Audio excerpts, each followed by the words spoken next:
ಅದು ವಿಷಯ ಏನಂದ್ರೆ ನಮ್ಮ ಮತ್ತು SK ಪ್ರೈವೇಟ್ ಲಿಮಿಟೆಡ್ ನಡುವಿನ ಸಹಕಾರ ಒಪ್ಪಂದ ಮಾಡಬೇಕು ಅಂತ ನಾನು ತೀರ್ಮಾನ ಮಾಡಿದ್ದೀನಿ. ಇನ್ನು ಮುಂದೆ ನಮ್ಮ ಎಲ್ಲ ಡೀಲ್ಗಳನ್ನು ನೀನು ನೋಡ್ಕೊಳ್ಬೇಕು. ನೀನು ನಾಳೆ SK ಪ್ರೈವೇಟ್ ಲಿಮಿಟೆಡ್ ಕಚೇರಿಗೆ ಹೋಗಿ ಮಾತಾಡಬೇಕು. ಹೊಸ ಪ್ಯಾಕೇಜಿಂಗ್ ಆರ್ಟಿಸ್ಟ್ಗಳ ಒಪ್ಪಂದವನ್ನ ತಕ್ಷಣವೇ ಸಹಿ ಮಾಡಿಸಬೇಕು. ಇದನ್ನು ಕೇಳುತ್ತಿದ್ದಂತೆ ನಿನ್ನೆ ರಾತ್ರಿ ಸಾಮ್ರಾಟ್ ಹೇಳಿದ್ದೆಲ್ಲ ಅನನ್ಯಾಗೆ ನೆನ್ಪಾಯ್ತು. ನೀನು ತಕ್ಷಣ ಓಕೆ ಅನ್ಬೇಡ.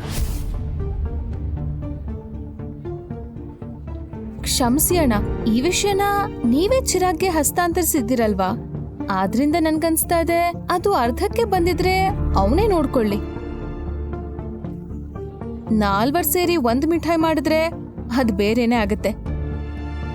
ಸರಿ ಅಣ್ಣ, ನನಗ್ ತುಂಬಾ ಕೆಲ್ಸ ಇದೆ, ನಾನು ನಂತರ ಮಾತಾಡ್ತೀನಿ. ನೀನ್ ಏನ್ ಮಾಡ್ದೆ ಮಗಳೇ?